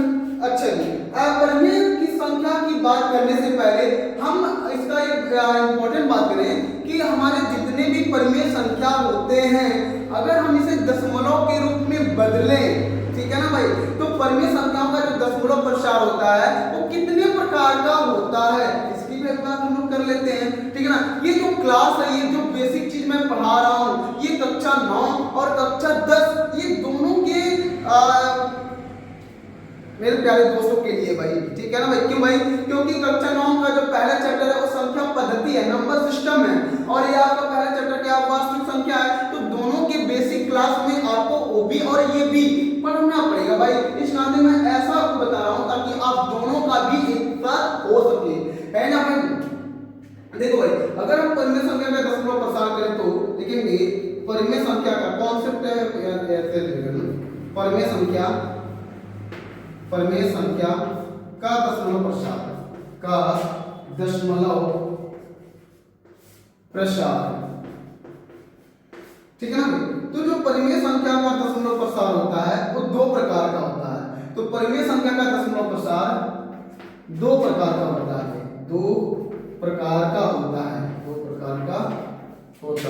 मुख्यतः होता है। यहाँ एक शब्द जोड़ दीजिएगा, मुख्यतः दो प्रकार। कौन कौन सा भाई? शांत, शांत दशमलव प्रसार,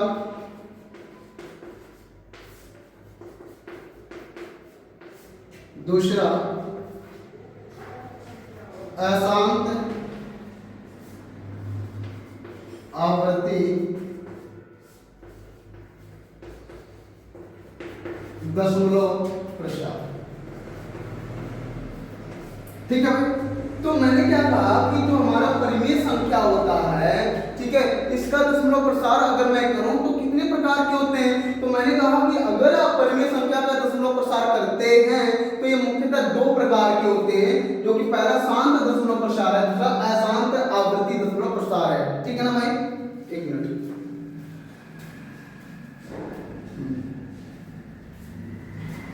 ठीक है, तो यहाँ तक क्लियर हो गया? बिल्कुल। तो एक काम करो, आप एक स्क्रीनशॉट ले लो, फिर उसके बाद हम लोग आगे चलेंगे, है ना? बिल्कुल, चलिए ठीक है। अब हम लोग आगे हम लोग ये जानेंगे कि किस प्रकार के दशमलव प्रसार को हम शांत कहेंगे और किस प्रकार के दशमलव प्रसार को हम अशांत कहेंगे, है ना? ये सारी चीजों को हम लोग एकदम अच्छे तरीके से जान लेते हैं। उससे पहले मैं एक आपको कॉन्सेप्ट बताऊं, एक चीज मैं बताऊं कि हाँ, क्या चीज है? परिमेय संख्या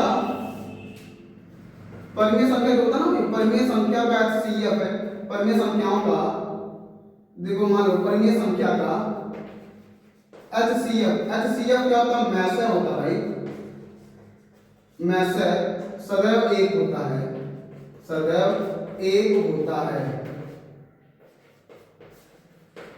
जैसे मान लो 2/3 है, 2/3 क्या है? परिमेय संख्या है ना, इसका अगर आप मैसर निकालोगे तो एक आएगा। मैसर कैसे निकाला जाएगा, समझ आया कि नहीं आया? मैसर कैसे निकाला जाएगा वो मैं आपको बताऊंगा पूरा चीज, लेकिन फिलहाल आप ये जानो, इन नोट पॉइंट करके आप लिख सकते हो। ठीक है ना भाई? क्या लिखोगे कि परिमेय संख्या का जो मैसर होता है वो एक होता है। इतना बात क्लियर है? ठीक है, अब स्क्रीनशॉट और ले लो, फिर आगे चल रहे हैं हम लोग। चलिए ठीक है, अब हम बात ये करने वाले हैं कि किस प्रकार के दशमलव प्रसार को हम क्या बोलेंगे? शांत, और किस प्रकार के दशमलव प्रसार को हम बोलेंगे? अशांत। ध्यान से मेरी बात को सुनिएगा। मान लो हमारे पास 2/5 है, 2/5 है, ठीक है भाई, और 1/3 है, मान लो 1/3 है। ये हमारे पास दो परिमेय संख्या है, ठीक है ना भाई? हम इन दोनों से आपको क्या बताएंगे? इन दोनों के बारे में बताएंगे, है ना? चलिए ठीक है, तो अगर आपसे मैं पूछूं कि किसी भी परिमेय संख्या को दशमलव में बदलना है तो कैसे बदलेंगे, ये पता होना चाहिए ना। जैसे मैंने कहा कि एक परिमेय संख्या का दशमलव में बदलोगे तो दो प्रकार से होते हैं, शांत और अशांत, लेकिन बदला कैसे जाता है ये भी चीज तो आपको पता होना चाहिए ना। कि भाई पता ही ना रहा तो दशमलव में आप कैसे बदलोगे? तो सबसे पहले बदला कैसे जाता है ये समझ लो। तो बदलने किसी भी परिमेय संख्या को दशमलव में बदलने के लिए आप क्या करोगे? हर से अंश में भाग करोगे। हमेशा ये फिक्स पैटर्न है कि अगर आप परिमेय संख्या को दशमलव में बदलना चाह रहे हो तो उसके लिए आप क्या करोगे? हर से अंश में भाग करोगे। कैसे? ऐसे, तो भाग करोगे तो भाग जाएगा, नहीं तो 0 दशमलव लगाओगे तो ये 0 मिलेगा। 5 को 20, ये क्या हो गया? कट गया। ठीक है भाई, और यहीं पर अगर 1/3 है, इसको भी परिमेय संख्या, इस परिमेय संख्या को दशमलव में बदलोगे तो उसके लिए क्या करोगे? 3 से 1 में भाग करोगे, भाग जाएगा नहीं 0 दशमलव, तो 3 त्रिका 9, 10 में से 9 जाएगा 1, दशमलव से 0 मिलेगा, 3 त्रिका 9, तो 10 में से 9 जाएगा 1, दशमलव में 0 मिलेगा, तो 3 त्रिका 9। तो आप देख पा रहे हो कि ये डॉट डॉट डॉट ये चलता जाएगा। समझ में आया कि नहीं आया? तो ऐसा दशमलव प्रसार जो दशमलव के किसी न किसी स्थान तक के जाकर रुक जाए, या रुका हुआ दशमलव प्रसार शांत दशमलव प्रसार कहलाता है। ठीक है ना भाई? जो भी आपको दशमलव प्रसार, जैसे बहुत सारे एग्जांपल में 0.1456, 0.278, 0.543, 0.12, 0.2, जो भी है यहाँ 0.0074853 यहाँ तक जाकर, मतलब आपको रुका हुआ दशमलव प्रसार आपको जब भी दिखाई दे तो उसे आप क्या कहोगे? शांत दशमलव प्रसार कहोगे। ये बातें समझ में आया कि नहीं आया? तो अगर आपको इसको बताना है तो आप कैसे बताओगे? आप कहोगे, क्या कहोगे बाबू?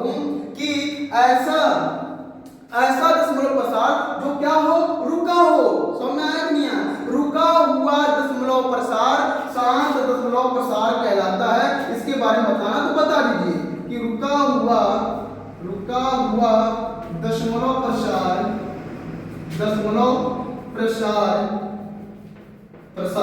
शांत दशमलव प्रसार कहलाता है, शांत दशमलव प्रसार कहलाता है, प्रसार कहलाता है। समझ में एग्जाम्पल में ये सारे एग्जाम्पल में आप दे सकते हैं, कोई दिक्कत नहीं है, ठीक है ना। तो शांत दशमलव प्रसार क्या होता है ये समझ में आया कि नहीं आया, आया ना। चलिए ठीक है, अब हम बात करेंगे अशांत आवर्ती दशमलव प्रसार।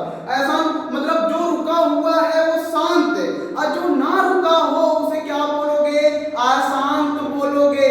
समझ में आया? जैसे ये दशमलव प्रसार आपको रुका हुआ दिखाई दे रहा है क्या, नहीं, ये तो रुका हुआ नहीं दिखाई दे रहा ना, ये तो चलता जा रहा है, चलता जा रहा है, चलता ही जा रहा है।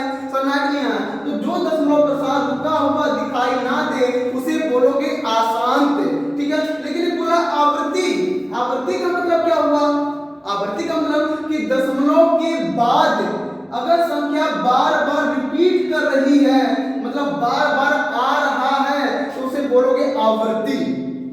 जब ऐसा दशमलव प्रसार आपको दिखाई दे जो रुका हुआ ना रहे और दशमलव के बाद संख्या रिपीट कर रहा हो, तो ऐसे दशमलव प्रसार को आप क्या बोलोगे, अशांत आवर्ती दशमलव प्रसार बोलोगे।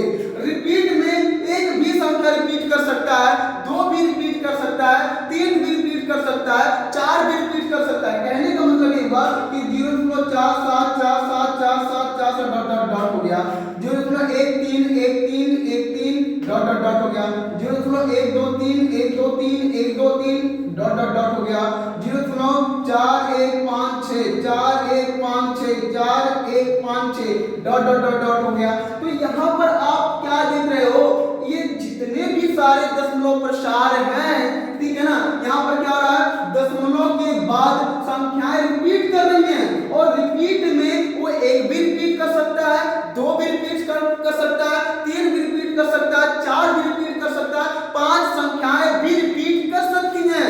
तो जब भी आपको दशमलव के बाद संख्या रुका हुआ ना रहे, मतलब जो भी दशमलव प्रसार है वो रुका हुआ ना रहे, और दूसरी बात उसमें रिपीट कर रहे हो, तो ऐसे दशमलव प्रसारों को आप क्या कहोगे, अशांत आवर्ती दशमलव प्रसार कहोगे।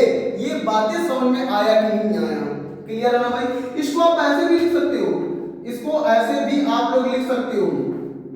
देखो जब संख्या रिपीट करा 0.3, तीन क्या कर रहा है, रिपीट कर रहा है। तीन ही एक ऐसी संख्या जो बार बार आ रहा है, तो जो संख्या बार बार आ रहा है उसके ऊपर क्या लगा देते हैं, बार लगा देते हैं। अगर आप कक्षा 9 पढ़े होंगे तो कक्षा 10 वाले, ठीक है ना, मतलब जो संख्या रिपीट करते हैं उसके ऊपर बार, इसको बोलते हैं बार।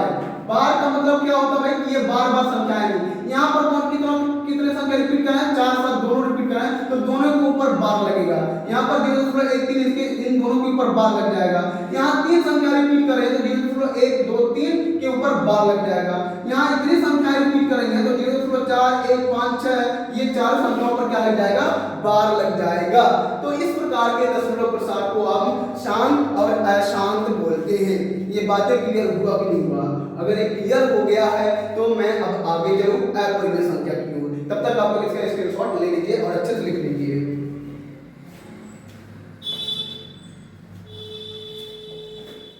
चलिए ठीक है, हो गया। अब आगे चलते हैं हम लोग।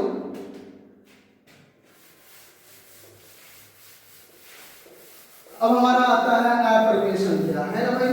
अपरिमेय संख्या के बारे में हम लोग थोड़ा जान लेते हैं, फिर उसके बाद हम लोग अन्य संख्याओं के बारे में भी जानेंगे। चलिए ठीक है, अपरिमेय संख्या।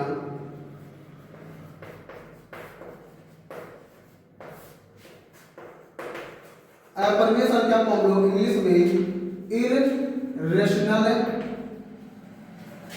नंबर कहते हैं। तो जैसे हमने परिमेय संख्या को दो प्रकार से बताया, ऐसे ही अपरिमेय संख्या के भी दो परिभाषाएं हैं। पहला है जिन संख्याओं को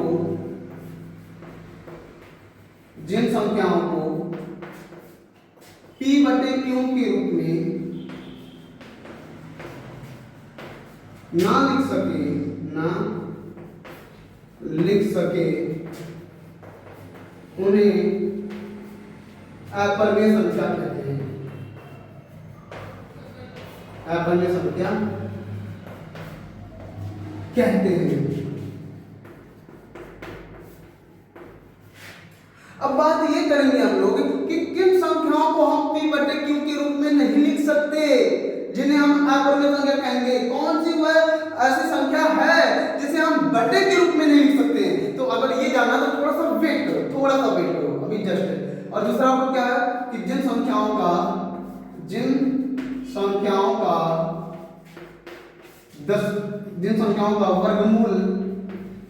वर्गमूल नहीं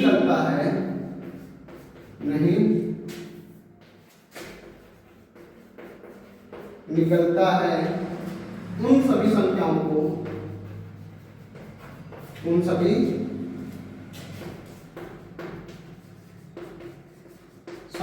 को अपरिमेय संख्या कहते हैं। अपरिमेय संख्या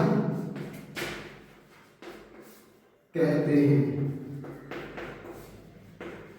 ठीक, जैसे करड़ी में 2, करड़ी में 3, करड़ी में 5, करड़ी में 7 डॉट डॉट डॉट। ये वे संख्याएं हैं जिनका वर्गमूल नहीं निकलता है। तो ऐसी अपरिमेय संख्या को आप क्या कहोगे भाई? सॉरी, ऐसी संख्या को क्या बोलोगे? अपरिमेय संख्या कहोगे। क्लियर भाई? चलो ठीक है। अब बात करते हैं अपरिमेय संख्या। परिमेय संख्या का दशमलव प्रसार में बदला था तो वो चीज हुआ। अब अपरिमेय संख्या को अगर हम दशमलव में बदले तो क्या होगा भाई? तो लिखेंगे अपरिमेय संख्या का दशमलव प्रसार। अपरिमेय संख्या का दशमलव प्रसार। तो अपरिमेय संख्या का दशमलव प्रसार जो होता है मुख्यतः एक ही प्रकार का होता है। पहला अशांत अनावर्ती, मतलब ऐसा दशमलव प्रसार जो अशांत का मतलब जो ना रुका हो, समझ में आया? ऐसा दशमलव प्रसार जो ना रुका हुआ हो और ना ही रिपीट कर रहा हो। अनावर्ती मतलब दोबारा ना आए, जो एक बार संख्या आ गया वो दोबारा ना आए। जैसे for example 0.10, 100, 1000, 10,000 dot dot dot dot, ठीक है? 0.20, ठीक है? 200, 2000, 20,000 dot dot dot dot, 0.1, 2, 3, 4 dot dot dot, 0.50, 60, 70 dot dot dot.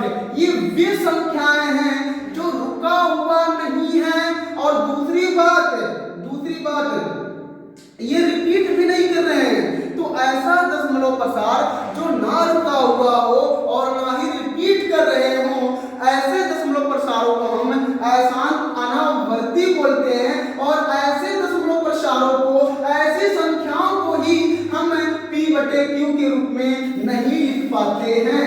ये जितने भी आप यहाँ पर दशमलव प्रसार देख पा रहे हो, ये वे संख्याएं हैं जिनको हम p बटे q के रूप में नहीं लिख सकते हैं। तो ये तो मैंने बोला था कि जिन संख्याओं को आप p बटे q के रूप में नहीं लिख सकते हो उन्हें ही आप क्या कहोगे? अपरिमेय संख्या कहोगे। जैसे मैंने फॉर एग्जांपल मैंने आपको यहाँ पर बता दिया कि भाई ये चीजें हैं, इन्हीं संख्याओं को, ऐसे दशमलव प्रसारों को आप p बटे q के रूप में नहीं लिख सकते हो। ठीक है ना भाई? तो ये पूरा आपका परिमेय और अपरिमेय संख्याएं कंप्लीट हो जाते हैं। ठीक है? अब मेरे इसके कॉन्सेप्ट रह गए हैं क्योंकि मैं उसको भी आपका कंप्लीट करा देता हूं। ठीक है? तो आप लोग इसका स्क्रीनशॉट ले लीजिए। ठीक है? बिल्कुल। अब मैं आगे चल रहा हूं इसके मेन कॉन्सेप्ट की ओर। इसका मेन कॉन्सेप्ट क्या है उस चीज को थोड़ा सा हम जान लेते हैं। ये सारे जो कॉन्सेप्ट होते हैं वो आपके सवालों को हल करने में काफी ज्यादा मददगार है भाई। इस नाते इन सभी चीजों को एकदम अच्छे से आपको समझना और पढ़ना दोनों जरूरी है ना भाई? क्या कॉन्सेप्ट है? कॉन्सेप्ट को देख लेते हैं। कॉन्सेप्ट ये है कि किन्हीं परिमेय संख्या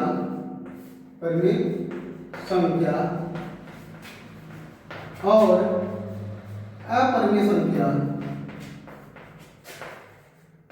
अपरिमेय संख्या का जोड़, घटाना, गुणा एवं भाग सदैव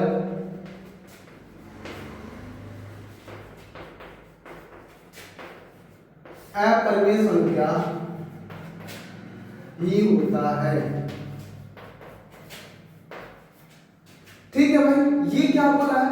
कह रहा है कि अगर आप कोई भी परिमेय संख्या, कोई भी अपरिमेय संख्या को लेकर के जोड़ते हो, घटाते हो या गुणा करते हो या भाग करते हो, ठीक है ना भाई, तो आपको अपरिमेय संख्या ही मिलेगा, ना कि परिमेय संख्या।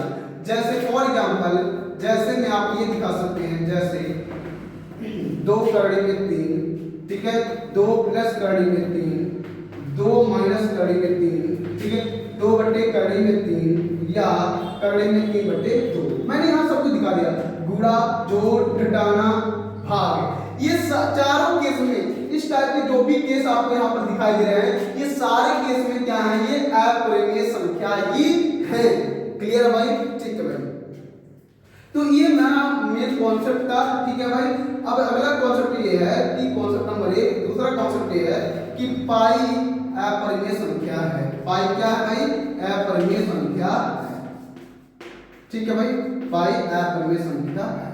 ठीक है, तो ये चीज हो गया। अब आपका परिमेय और अपरिमेय संख्या पूरे कॉन्सेप्ट के साथ कंप्लीट होता है, तो आप लोग इसका एक स्क्रीनशॉट ले लीजिए। ठीक है ना जी? बिल्कुल।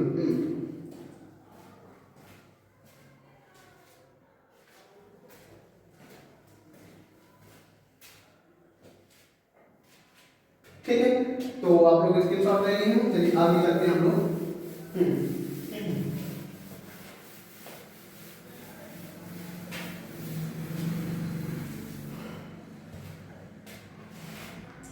अब हमारा आता है आपका भाज्य अभाज्य संख्या। सबसे पहले आता है भाज्य संख्या। भाज्य संख्या कंपोजिट नंबर। कंपोजिट नंबर, ठीक है ना भाई? कंपोजिट नंबर, भाज्य संख्या। ठीक है ना भाई? अब बात यह है कि भाज्य संख्या, किस संख्या को हम भाज्य संख्या कहते हैं? ये सारी संख्याएं आपको पता होना चाहिए, भाज्य संख्या। ठीक है ना भाई? फिर उसके बाद आता है आपका अभाज्य संख्या। अभाज्य संख्या, अभाज्य संख्या। ठीक है भाई, अभाज्य संख्या जिसे हम प्राइम नंबर कहते हैं, प्राइम नंबर। ठीक है भाई? भाज्य संख्या, दूसरा अभाज्य संख्या। भाज्य संख्या को हम लोग दो तरीके से परिभाषित कर सकते हैं। पहला भाग विधि, भाग विधि, दूसरा गुणनखंड विधि, गुणनखंड विधि। ठीक है, मतलब हम दो तरीके से बता सकते हैं। इसमें भी वही काम है, पहला भाग विधि, दूसरा गुणनखंड विधि।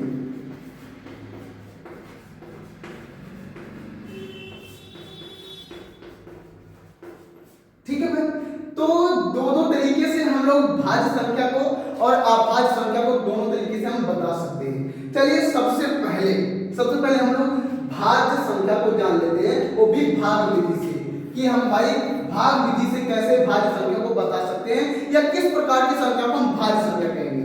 तो ध्यान सुनो, ऐसी संख्या या जिस संख्या को 2 से अधिक लोग काटने वाले मिल जाएं, या मतलब ऐसी संख्या जो 2 से ज्यादा संख्याओं से कट जाते हो, उसे ही आप क्या कहोगे? भाज्य संख्या कहोगे। जैसे मान लो 4 को कौन कौन काट सकता है? 1 भी काट सकता है, 2 भी काट सकता है, कुल 4 भी काट सकता है। ठीक है ना? तो मैंने क्या कहा कि किन संख्याओं को आप भाज्य संख्या कहोगे? तो मैंने आपको बताया बाबू, मेरे भाई, क्या बताया कि जिस संख्या को 2 से ज्यादा लोग काटने वाले मिल जाए, उसी को आप क्या कहोगे? भाज्य संख्या कहोगे। जैसे ये हुआ 6 का एग्जांपल ले लो, तो 1 भी काट सकता है, 2 भी काट सकता है, 3 भी काट सकता है, कुछ 6 भी काट सकता है। 8 ले लो, तो 8 को 1 भी काट सकता है, 2 भी काट सकता है, 4 भी काट सकता है, खुद 8 भी काट सकता है। तो यहाँ पर आप पा रहे हो, 10 ले लो, 10 को 1 भी काट सकता है, 2 भी काट सकता है, 5 भी काट भी काट सकता है। समझ में आया नहीं है? तो भाई ये वे संख्याएं हैं जिनको 2 से ज्यादा लोग काट दे रहे हैं। तो जिस संख्या को 2 से अधिक लोग विभाजित कर दें उसी को आप क्या कहोगे? भाज्य संख्या कहोगे, भाग विधि से। तो यहाँ पर भाषा दे सकते हो कि जिस संख्या को या जिन संख्याओं को 2 से अधिक लोग 2 से अधिक संख्या पूर्णतः विभाजित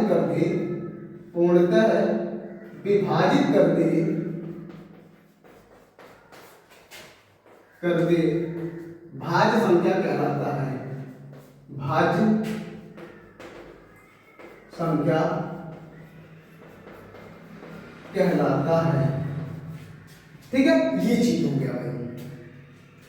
अगर हम गुणनखंड विधि की बात करें तो ये क्या होता है? तो जिन संख्याओं का अभाज्य गुणनखंड 2 से ज्यादा होता है, मतलब कोई एक संख्या लिया और आपने उसका गुणनखंड किया और गुणनखंड करने पे 2 से अधिक अभाज्य संख्या प्राप्त हो गया तो उसे आप क्या कहोगे भाई? भाज्य संख्या। जैसे मान लो अगर हम 4 का गुणनखंड करें तो 2 दूना 4, 2 एकम 2, तो 4 का हम जब गुणनखंड किया तो 1 गुणे 2 आया। अगर वहीं पर मैं 6 का गुणनखंड करूं तो 2 तिया 6, 3 एकम 3, यानी 6 का गुणनखंड करने पे 1 गुणे 3 आया। तो जिसका गुणनखंड 2 से ज्यादा होता है या 2 से ज्यादा बार आता है उसी को आप क्या कहोगे? भाज्य संख्या कहोगे। यहाँ पर 2 से अधिक लोग काटने वाले मिल जाए तो भाज्य संख्या, गुणनखंड 2 से अधिक हो जाए तो भाज्य संख्या। ये बात समझ में आया कि नहीं आया? तो वही बात यहाँ पर आप लिख दोगे कि जिन संख्याओं का गुणनखंड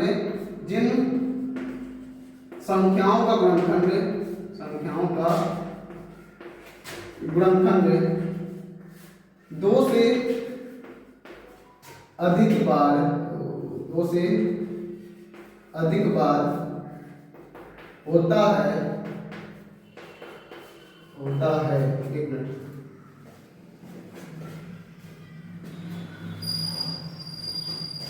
होता है भाज्य संख्या कहलाता है।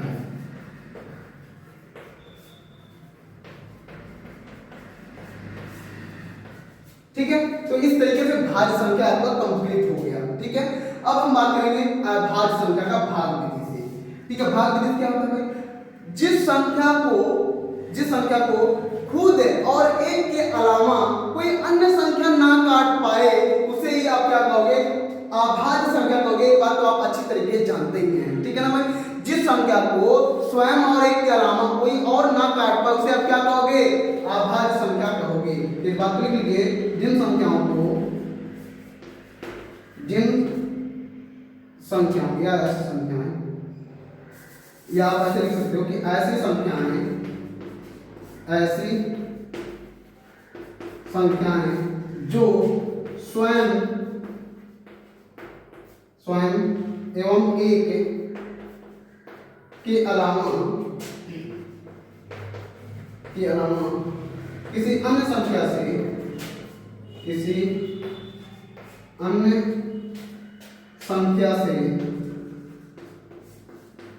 से पूर्णतः विभाजित ना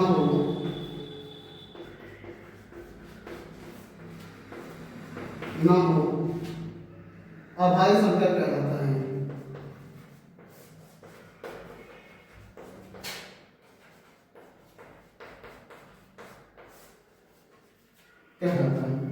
क्लियर है भाई? जैसे मैं एक एग्जांपल देना है, जैसे कि एग्जांपल लेंगे, जैसे में ये परिभाषाएं एकदम ऐसे नोट्स भी एकदम बना लो, आपके नोट्स एकदम है। जैसे आप 2, 3, 5, 7, 11 ... ठीक है भाई, ये वे संख्याएं हैं जो स्वयं और एक के अलावा किसी से ना करते हैं। गुणनखंड विधि की अगर हम बात करें तो गुणनखंड विधि क्या होता है भाई? ध्यान सुनना। ठीक है, गुणनखंड विधि का मतलब ये होता है कि ऐसी संख्या जिसका गुणनखंड केवल दो, उससे ज्यादा हो ही ना, उसे ही आप क्या कहोगे? अभाज्य संख्या कहोगे।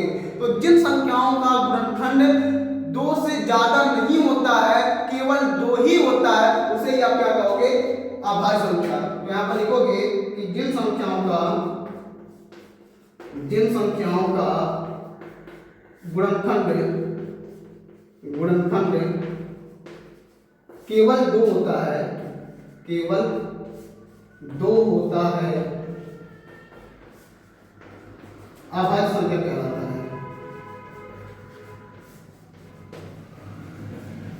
अभाज्य संख्या कहलाता है।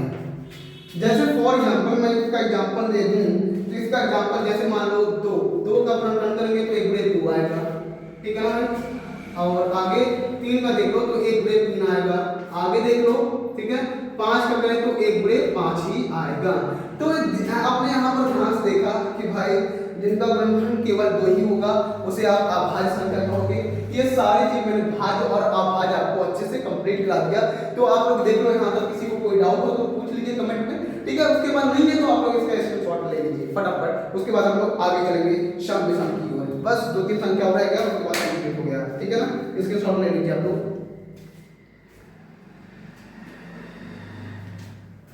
ठीक है। चलिए जी, अब रह गया है आपका सम विषम।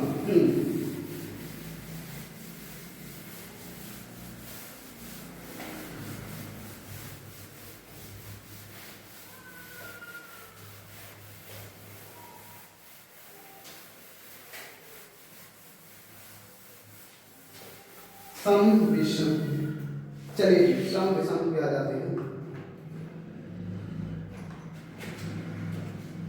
सम संख्या, जिसे हम इवन नंबर कहते हैं, इवन नंबर, ठीक है भाई। सम संख्या किसे कहते हैं आप अच्छी तरीके जानते हैं कि जो संख्या 2 से कट जाए उसे ही आप सम संख्या कहोगे। बस सिंपल सी परिभाषा, जो संख्याएं 2 से पूर्णतः विभाजित हो जाए,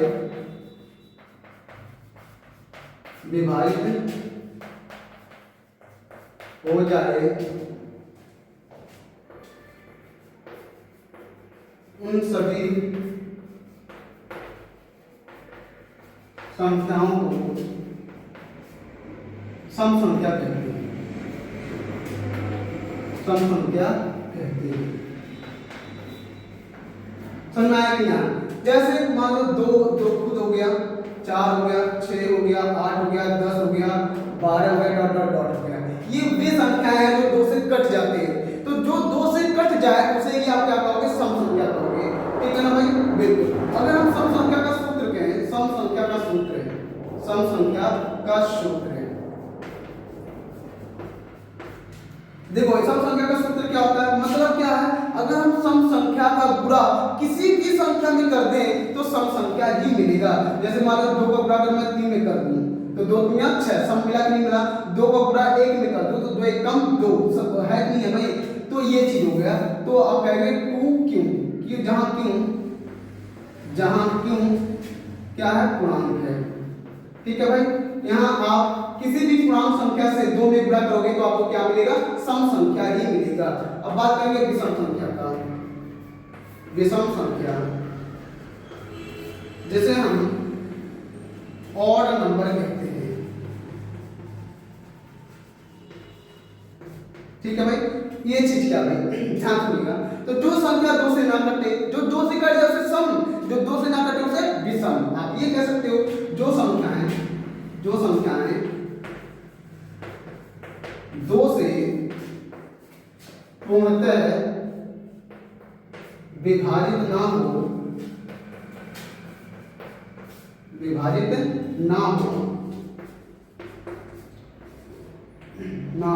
उन सभी संख्याओं को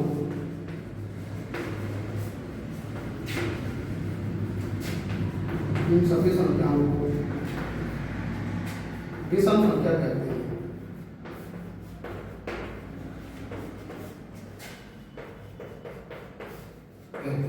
ठीक है भाई। जैसे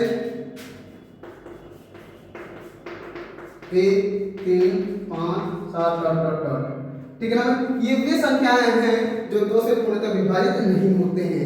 तो जो संख्याएं पूर्णतः 2 से विभाजित नहीं होंगे उन्हें यहाँ आप क्या कहोगे, विषम संख्या कहोगे। अगर मैं विषम संख्या का सूत्र कहूं, विषम संख्या का सूत्र, तो भाई देखो सम संख्या में अगर आप विषम को जोड़ दो या विषम को घटा दो तो आपको विषम ही मिलेगा। जैसे मान लो 4 में अगर मैं 3 को जोड़ दूं तो 4 3 7, विषम आया कि नहीं आया। 4 में से 3 को घटा दो तो 1 आएगा, विषम आया कि नहीं आया।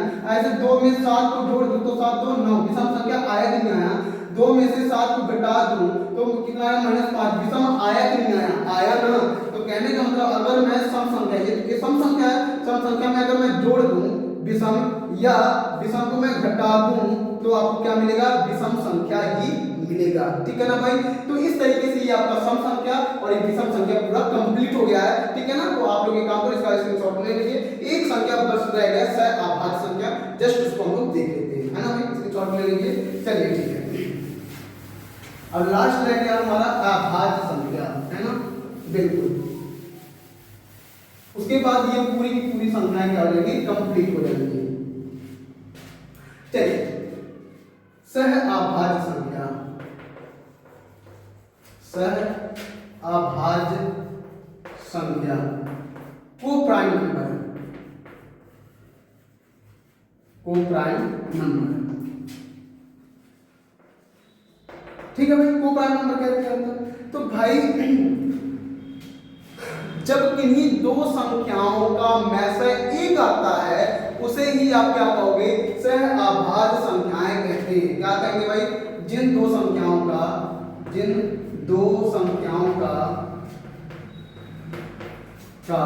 मैसर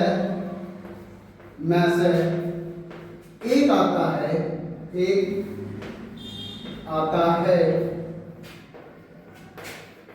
उन सभी संख्याओं को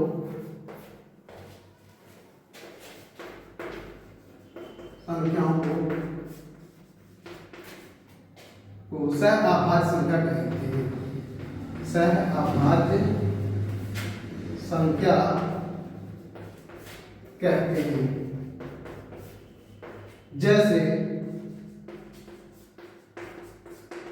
जैसे 2 5, ठीक है भाई, 2 7, ठीक है।